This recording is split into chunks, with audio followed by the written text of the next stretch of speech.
Events are focusing really on what happened on Thursday morning in the early hours, and it's on the front page of the Wall Street Journal there, the incident of the killing of 3 PKK activists, and also on the front page of the International Herald Tribune. There, I can just show you that. Now, it's headlining "Mystery Unfurls in Killing of Kurds." Now, that is all to do with these 3 activists who were shot dead at 2 a.m. Thursday morning, and obviously, Kurdish activists are blaming Turkish nationalists or authorities, and on the other side, there's speculation whether this is all to do with some kind of inner power struggle within the PKK itself. OK, so a lot of mystery surrounding this. What are the Turkish media saying? Well, I turned to the Turkish paper, the Hurriyet Daily, and it has an opinion piece by Mutak Yetin.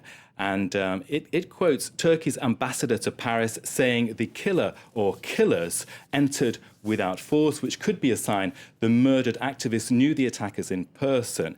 And the other quote in that opinion piece is from the Prime Minister of Turkey, Tayyip Recep Erdogan, and saying that, well, this is either an inner PKK affair or a provocation, Hannah, to undermine talks with the PKK leader, Abdullah Öcalan, which are underway. Now, the conclusion in that opinion piece is that this is a murder investigation. Yes, certainly that is underway, but it is also, as we've been saying, an international political mystery.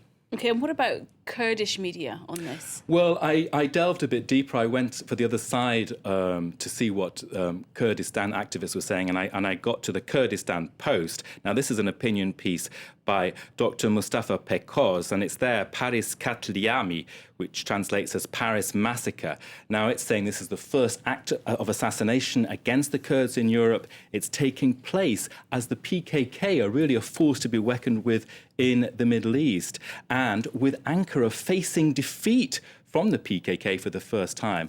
And the conclusion there in that opinion piece by this Kurdistan Post editorial is that this attack was carried out by those who fear the Kurds, so without saying who. OK, well, we'll leave that story for the moment and we'll move on to South America. The Guardian is reporting that Venezuela is in a political vacuum. Well, the swearing-in ceremony for him was due Thursday, and now basically we've got half of Venezuelans saying, we are all Chavez, I am Chavez. They worship him, and the other half is saying, hello, where's our government? The government is paralysed and we are rudderless. And what about the mood in Venezuelan papers? Well, I turned to a pro-Chavez paper expecting there to be a lot of adulation for him in these difficult days in terms of his health. But what I saw was a piece by an economist who's saying that, in fact, all this political uncertainty is costing Venezuela a lot. There's rationing. Inflation is 5 times higher than economic growth. There are chronic shortages. There you can see the headline in Spanish, but I can say it in English. After me, the flood, which is a quote which I tracked back to Madame de Pompadour, Louis XV's mistress in the 18th century, and of course that a precursor to the French Revolution, of course. So obviously turbulent times for Venezuela. I also looked at an anti-Chavez paper, El Nacional, and it slams home very clearly that Nicolás Maduro's message, he is vice president, that the inauguration is a mere formality. He doesn't really need to be there, Chavez, after all. That is just all about clinging on to power and exerting iron control. It says that this Chavez government is aggressive in every movement and every public statement. OK, let's just end, though, with one of the weekly magazines that you cover for us, Time magazine.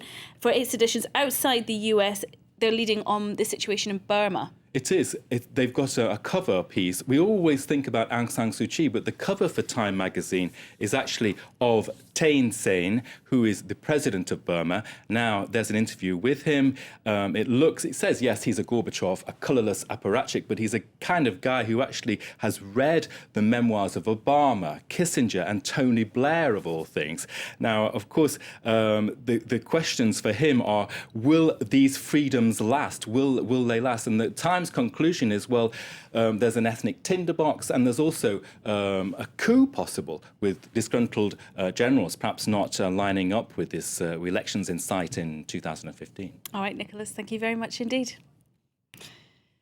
Well, still to come here on France 24. After the break, more high-tech hysteria at the Consumer Electronics Show in Las Vegas as the event gears up for its last day. We're putting on our 3D glasses to examine the latest TV technology. That's with Catherine Nicholson from the Business Desk after the break.